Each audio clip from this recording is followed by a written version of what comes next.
Presents.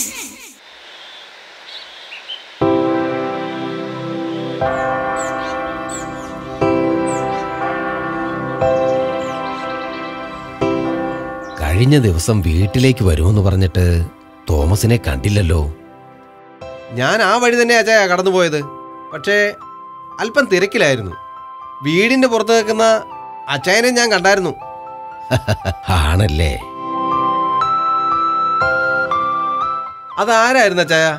കൂട്ടത്തിൽ രണ്ടുപേരുണ്ടായിരുന്നല്ലോ. ഓ അതോ, അത് വീടിന്റെ പെയിന്റിങ്ങുമായി ബന്ധപ്പെട്ട് നോക്കാൻ വന്നവരാ തോമസേ. എന്താ അച്ചായ, വീട്ടിൽ വിശേഷം വല്ലതും നടക്കുന്നുണ്ടോ? ഏയ് ഒന്നുമില്ല തോമസേ. ഇപ്പോ 4-5 വർഷമായി വീടൊന്ന് പെയിന്റ് ചെയ്തിട്ട് ഒന്ന് വൃത്തിയായി ഇട്ടേക്കാമെന്ന് കരുതി. നന്നായി അച്ചായ. എപ്പോഴും പഴയതുപോലെ കിടന്നാൽ ഒരു പുതുമയും ഉണ്ടാവില്ല. അതെ തോമസേ, അതും ഒരു കാരണമാ.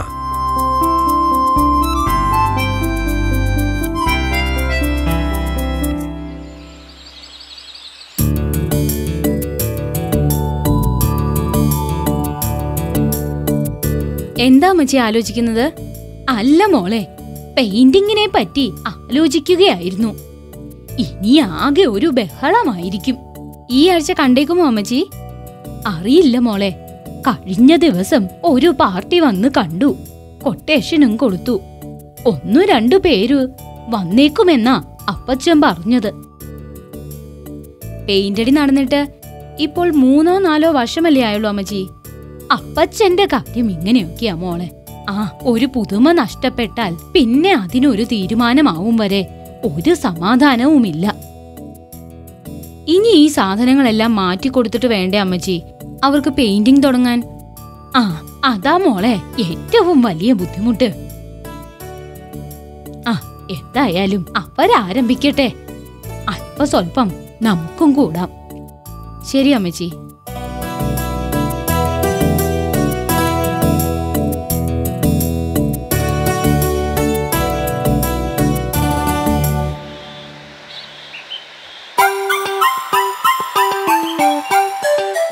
ഞാനും കുറെ പെയിന്റിംഗ് കോമ്പറ്റീഷന് ചേർന്നിട്ടുണ്ട്. ഇതല്ല ആദം, പ്രിൻസിന്റെ വീട് പെയിന്റിംഗ് കാര്യമാ പറഞ്ഞത്. അതായിരുന്നു. പിന്നല്ലാതെ ഞങ്ങളുടെ വീട് പെയിന്റ് ചെയ്തപ്പോൾ ഫുൾ കാര്യങ്ങളും എന്റെ ഔട്ട് ഓഫ് കൺട്രോളിലായിരുന്നു ഓടിയത്. അതുകൊണ്ട് മാത്രമായിരിക്കുമല്ലേ അന്നത് വൃത്തിയായി തീർക്കാൻ പറ്റിയത്? പിന്നല്ലേ, ഞാനവർക്ക് കംപ്ലീറ്റ് ഫ്രീഡം നൽകി. എന്നിട്ട് പറഞ്ഞു, നിങ്ങൾ നിങ്ങളുടെ മനോദൗർബല്യം പോലെ അങ്ങ് ചെയ്യൂ എന്ന്. എന്റെ കർത്താവേ, ഇവനന്നവിടെ എന്തെല്ലാം അക്രമങ്ങളാണാവോ കാട്ടിക്കൂട്ടിയത്. ശരിക്കും ഇങ്ങനെ ഒരാൾ ലീഡ് ചെയ്യാനുണ്ടെങ്കിൽ ബാക്കിയുള്ളവർക്കും ഒരു ഉപകാരമായിരിക്കും. അതെ, ചിരിച്ചുകൊണ്ട് ജോലി ചെയ്യാമല്ലോ.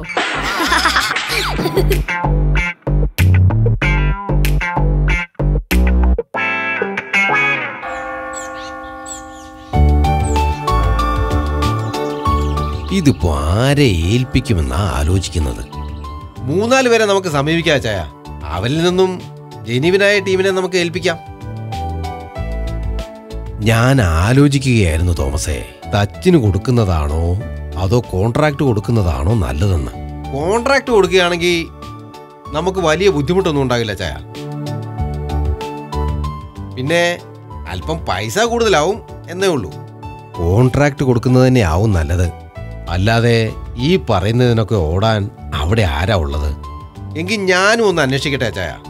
നമുക്ക് പറ്റിയ ആളുണ്ടെങ്കിൽ അയാളെ വെച്ച് ചെയ്യിക്കാം. ശരി തോമസേ, ഏതായാലും തോമസ് കൂടി ഒന്ന് അന്വേഷിക്കേ, എന്നിട്ട് എന്നെ അറിയിക്കേ. ശരിയാ ചായ.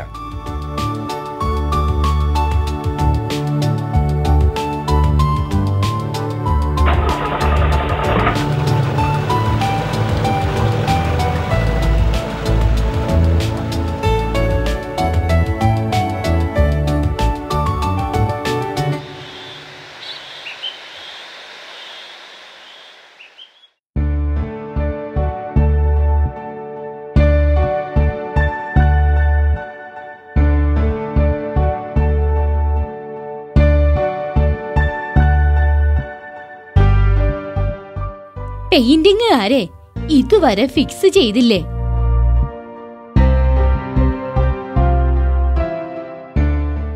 ഒന്ന് രണ്ട് പാർട്ടികളൂടെ വരാനുണ്ട്. അവരും ഒന്ന് വന്ന് കണ്ട് റേറ്റ് പറയട്ടെ. അപ്പോ ഇനി ആളുകൾ വരുമോ? പിന്നല്ലാതെ ഓരോരുത്തരും പറയുന്ന റേറ്റ് വ്യത്യസ്തമായിരിക്കുമല്ലോ. അതുമാത്രമല്ല, തോമസും ഒന്ന് രണ്ട് പേരെ ഇങ്ങോട്ട് അയക്കാമെന്ന് പറഞ്ഞിട്ടുണ്ട്. ഓ ശരി ശരി. പിന്നെ കഴിഞ്ഞ പ്രാവശ്യം കെട്ടിയ പോലെ സാധനങ്ങൾ വെക്കാൻ താൽക്കാലിക ഷെഡോ മറ്റോ വെക്കുന്നുണ്ടോ? ഓ, അതിന്റെ ഒന്നും ആവശ്യമില്ലെന്നേ. ഒരു മുറി പെയിന്റ് ചെയ്യുമ്പോ ആ മുറിയിലെ സാധനങ്ങള് അടുത്ത മുറിയിൽ വെച്ച് അങ്ങനെ അങ്ങ് പോകാം. ശരിയാ, അതുതന്നെ നല്ലത്. ഏതായാലും പെയിന്റിങ് തുടങ്ങാൻ ഇനി അധികം ദിവസം താമസിക്കില്ല. ശരി ശരി.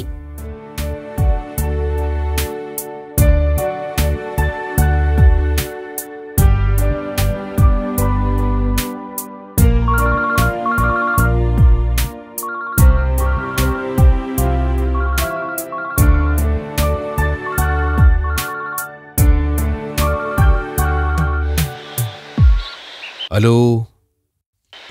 അച്ചായ ഞാനാ. പറയൂ തോമസേ. അച്ചായ, ഞാന് ഒന്ന് രണ്ട് ടീമിനെ കണ്ട് സംസാരിച്ചു. പെയിന്റിങ്ങിന്റെ കാര്യമല്ലേ തോമസ് പറയുന്നേ? അതെ അച്ചായ, അത് തന്നെ. എനിക്കറിയാവുന്ന ആളുകളാ. ടൗണിലാ അവരുടെ വർക്ക് സൈറ്റ് മുഴുവൻ. അതുകൊണ്ട് അച്ചായന് ഒരുപക്ഷെ അവരെ പരിചയം കാണില്ല. അവരെന്തു പറഞ്ഞു തോമസേ?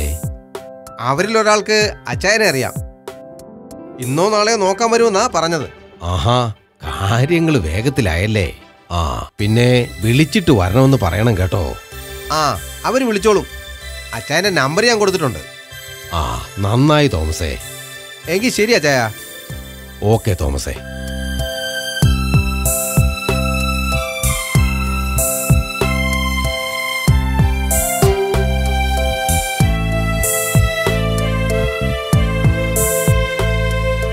പ്രിൻസേ. എന്താ മമ്മി? മോൻ ഫ്രീ ആണേൽ ഇവിടം വരെ ഒന്ന് വന്നേ. ദേ വരുന്നു മമ്മി.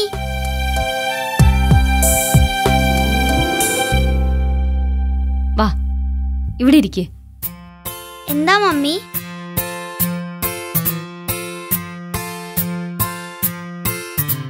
മോനെ, അടുത്ത ഏതെങ്കിലും ദിവസം ചിലപ്പോ പെയിന്റിംഗ് ഉണ്ടായേക്കാം.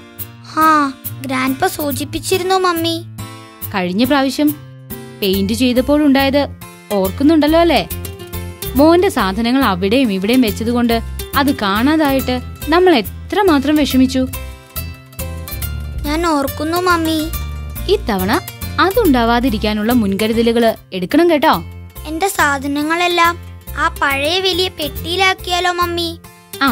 അതായാലും മതി മോനെ. അല്ലെങ്കിൽ അവസാനം ഒത്തിരി തപ്പി നടക്കേണ്ടി വരും. ശരി മമ്മി, ഞാൻ വേണ്ടത് ചെയ്തോളാം. ശരി മോനെ.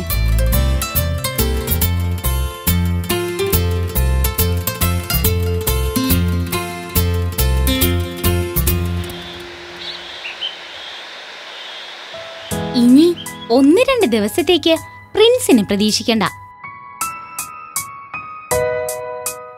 അയ്യോ, അതെന്തു പറ്റി? ഇനി അവന്റെ വീട്ടിൽ പെയിന്റിങ്ങിന്റെ തിരക്കായിരിക്കും. അപ്പോൾ ഇനി ഒരാഴ്ച കഴിഞ്ഞ് നോക്കിയാ മതി. പക്ഷേ ഞാൻ അതല്ല ആലോചിക്കുന്നത്. വീട്ടിൽ പെയിന്റിംഗ് ആണെന്ന് കരുതി എന്തിനാ കൂട്ടുകാരെ കാണാൻ വരാതിരിക്കുന്നത്? ഞങ്ങളുടെ വീട്ടിലെ പെയിന്റിങ്ങിന് ഞാൻ ആദ്യ ദിവസം മാത്രമല്ലേ നിങ്ങളെ കാണാൻ വരാതിരുന്നുള്ളൂ. ഒരു ദിവസം തന്നെ നീ അവിടെ നിന്നപ്പോ അവർക്ക് കാര്യം മനസ്സിലായി. ഇനി നീ അവിടെ നിന്നാ ശരിയാവില്ലാന്ന്. അതാ നിന്നെ പിറ്റേ ദിവസം മുതൽ മാറ്റിയത്. വേറെ എങ്ങും പോകാനില്ലാത്തത് കൊണ്ട് നീ ഇങ്ങോട്ടും വന്നു. അതായിരുന്നു അതിന്റെ പിന്നിലെ സത്യം. പിന്നല്ലാതെ.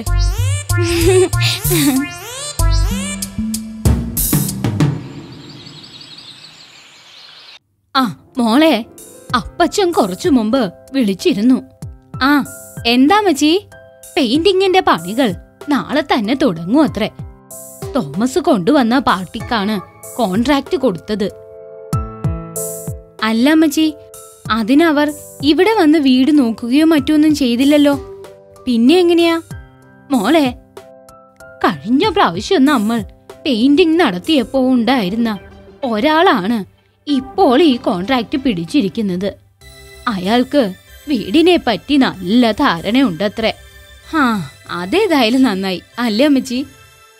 ആ അതെ മോളെ, പിടിച്ചിരിക്കുന്ന റേറ്റും താരതമ്യേന കുറവാണെന്നാ അപ്പച്ചൻ പറഞ്ഞത്. അപ്പോൾ ഇനി മുറിയിലെ സാധനങ്ങളെല്ലാം ഒതുക്കണ്ടേ അമ്മച്ചി? കർത്താവേ, ശരിയാണല്ലോ. എനിക്ക് തോന്നുന്നു അവരൊതുക്കുന്നതിനേക്കാൾ നല്ലത് നമ്മൾ ഒതുക്കുന്നത് തന്നെയാ. അല്ലെങ്കിൽ പിന്നെ നമ്മൾ ഓരോന്നും തപ്പി നടക്കേണ്ടി വരും. ആ, അതും ഒരു കാര്യമാ മോളെ. പക്ഷേ നമ്മൾ ഒറ്റയ്ക്ക് പ്രിൻസിനോട് പറഞ്ഞ് നമുക്ക് ആദത്തെയും റോമക്സിനെയും സ്റ്റെഫിയെയും കൂടി വിളിച്ചാലോ? അതവർക്ക് ബുദ്ധിമുട്ടാകുമോ? ഏയ് ഇല്ലമ്മച്ചി, അതവർക്കൊരു സന്തോഷമേ ആവുള്ളൂ. ആ, എന്നാ മോള് മോനോട് ഈ കാര്യം ഒന്ന് സൂചിപ്പിക്ക്. ശരി അമ്മച്ചി.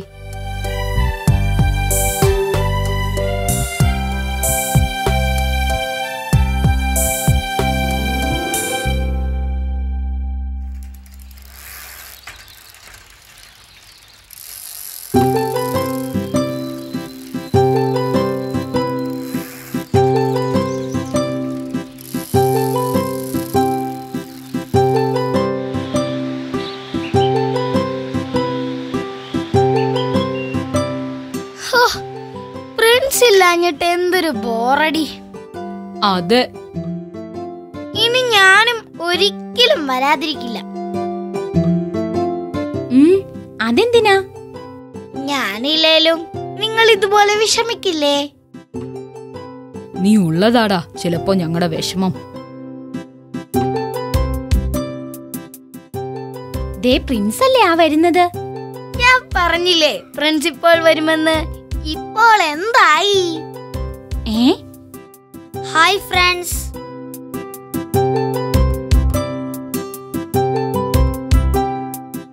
നീ ഇപ്പൊ വരുമെന്ന് ഞങ്ങൾ ഒട്ടും പ്രതീക്ഷിച്ചില്ല.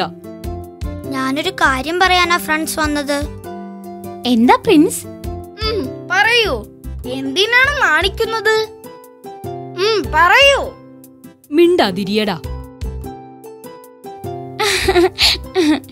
ഫ്രണ്ട്സ്, പെയിന്റിംഗ് നാളെ തുടങ്ങും. അപ്പോൾ അതിനു മുൻപായി ചെറിയ ചെറിയ സാധനങ്ങൾ മാറ്റണം. നിങ്ങളുടെ ഹെൽപ്പ് ചോദിക്കാനാ ഞാൻ വന്നത്.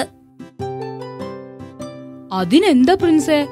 അതെ, നമ്മളെല്ലാവരും ഇപ്പോ ഫ്രീ അല്ലേ? ഞാൻ വേണേൽ പെയിന്റ് ചെയ്തു തരാം. അതവർക്ക് താമസിക്കാനുള്ളതാ. എന്നാൽ വാ പ്രിൻസേ, നമുക്കിപ്പോൾ തന്നെ അങ്ങോട്ട് പോവാം. പക്ഷേ ഫ്രണ്ട്സ്, എനിക്ക് അത്യാവശ്യമായി ടൗൺ വരെ ഒന്ന് പോകണമല്ലോ. അത് സാരമില്ല, നീ പോയിട്ട് വാ. അപ്പോഴേക്കും ഞങ്ങൾ ജോലി തുടങ്ങി വെക്കാം. അതെ, കാണാം.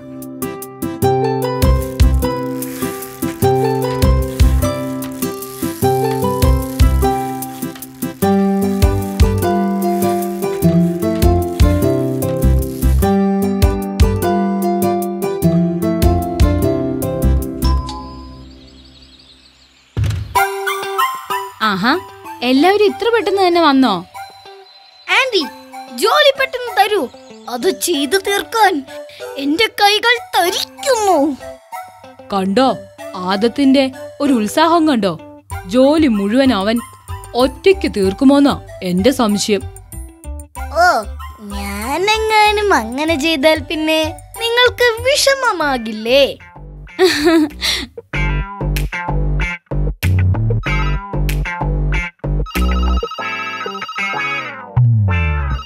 മക്കളിവിടെ ഇരിക്കട്ടോ.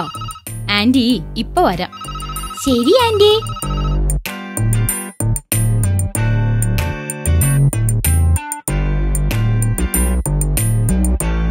പ്രിൻസ് വരുമ്പോഴേക്കും നമുക്കെല്ലാം തീർത്തു വെക്കണം. അതെ മക്കളെ, ഗ്രാൻഡ് പേയാ വിളിച്ചത്. പെയിന്റ് അടിക്കുന്നവർക്ക് എന്തോ ഒരു ബുദ്ധിമുട്ട്. ഇനി അടുത്ത ആഴ്ചയെ പണി നടക്കുന്നു.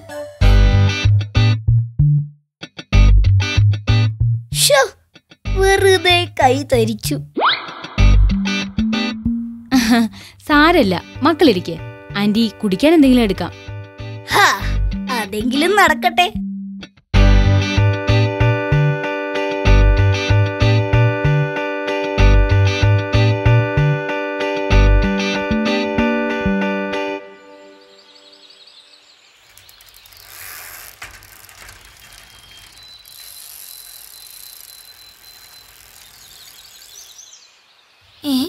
ആരുടെയും സൈക്കിള് കാണുന്നില്ലല്ലോ.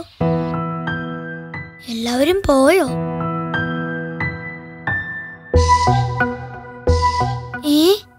സാധനങ്ങളെല്ലാം പഴയപടി. അപ്പോൾ അവരെന്നെ പറ്റിച്ചതല്ലേ? എല്ലാത്തിനും ഞാൻ കാണിച്ചു കൊടുക്കാം. മമ്മി. ആ, മോൻ വന്നോ? ഇനി അവരുമായി ഞാനൊരു കൂട്ടുമില്ല. അവരെന്നെ പറ്റിച്ചു.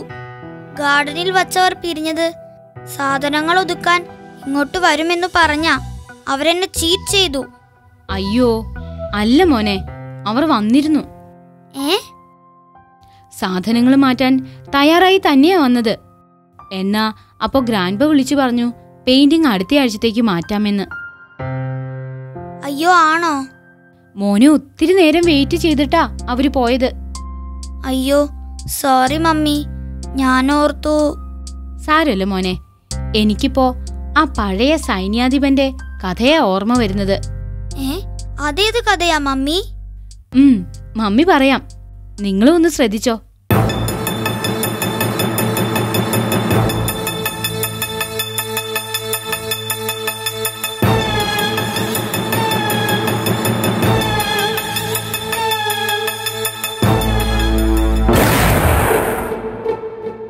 വളരെ സമാധാനപരമായ അന്തരീക്ഷം കളിയാടിയിരുന്ന ഒരു രാജ്യം.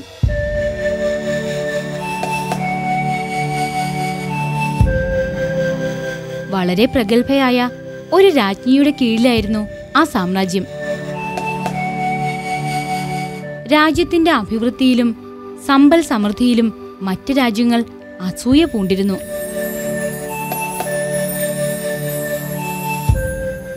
ഒരു യുദ്ധം പൊട്ടിപ്പുറപ്പെടുവാൻ അധികം കാലതാമസമുണ്ടായില്ല.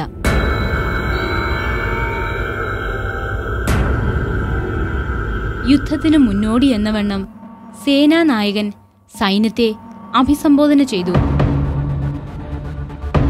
യുദ്ധതന്ത്രങ്ങളും പോരാട്ടമുറകളും പകർന്നു നൽകി. തുടർന്ന് സേനാനായകൻ സൈനികർക്കും അഭിപ്രായം പറയുവാനുള്ള വേദി ഒരുക്കി. അവർ തങ്ങളുടെ ബുദ്ധിമുട്ടുകളും ജീവൻ പോലും നഷ്ടപ്പെട്ടു പോകാവുന്ന സാഹചര്യങ്ങളും വ്യക്തമാക്കി. തുടർന്ന് നിവേദനങ്ങളും പരിവേദനങ്ങളും ഒഴുകിയെത്തി. സേനാനായകൻ എല്ലാം കേട്ടുനിന്നു. തുടർന്ന് ഈ ബുദ്ധിമുട്ടുകളെല്ലാം ഏറ്റെടുത്ത് യുദ്ധത്തിന് തയ്യാറുള്ളവർ ഒരടി മുന്നോട്ട് നീങ്ങി നിൽക്കട്ടെ എന്ന് നിർദ്ദേശിച്ചു. അദ്ദേഹം കണ്ണുകൾ അടച്ചു. ആരെയും നിർബന്ധിക്കുന്നില്ല എന്ന് കാണിക്കാൻ വേണ്ടിയായിരുന്നത്. ഏതാനും നിമിഷങ്ങൾ കഴിഞ്ഞ് അദ്ദേഹം കണ്ണുകൾ തുറന്നു. സൈനികർ ഏവരും പഴയതുപോലെ നിൽക്കുന്നു. അദ്ദേഹം ചോദിച്ചു, രാജ്യത്തിനായി പോരാടാൻ മനസ്സുള്ള ആരുമില്ലേ ഈ കൂട്ടത്തിൽ? അപ്പോൾ ഒരു സൈനികൻ പറഞ്ഞു, ഞങ്ങളെല്ലാവരും ഒരടി മുന്നോട്ട് വെച്ചു. അതിനാലാണ് പഴയ നിരയായി അങ്ങയ്ക്ക് തോന്നിയത്. രാജ്യത്തിനായി പോരാടാൻ ഞങ്ങൾ സന്നദ്ധരാണ്. തന്റേതായ തെറ്റുമൂലം സൈനികരെ തെറ്റിദ്ധരിച്ച അദ്ദേഹം അവരോട് ക്ഷമാപണം നടത്തി. തുടർന്ന് വർദ്ധിത വീര്യത്തോടെ പോരാടിയ അവർ വിജയ കിരീടം ചൂടി. ശരിയാ മമ്മി, ഞാനും ഇതുപോലെ അവരെ തെറ്റിദ്ധരിച്ചു. സാരമില്ല മോനെ, ഇതുപോലാണ് നമ്മൾ ചിലപ്പോൾ ദൈവത്തെയും അവഗണിക്കുന്നത്. അവൻ നമുക്കായി ചെയ്യുകയും കരുതുകയും ചെയ്യുന്ന കാര്യങ്ങൾ നാം അറിയുന്നില്ല. അതിനാൽ അവനോട് കൂടുതൽ അടുക്കാം, കൂടുതൽ ചേർന്ന് നിൽക്കാം.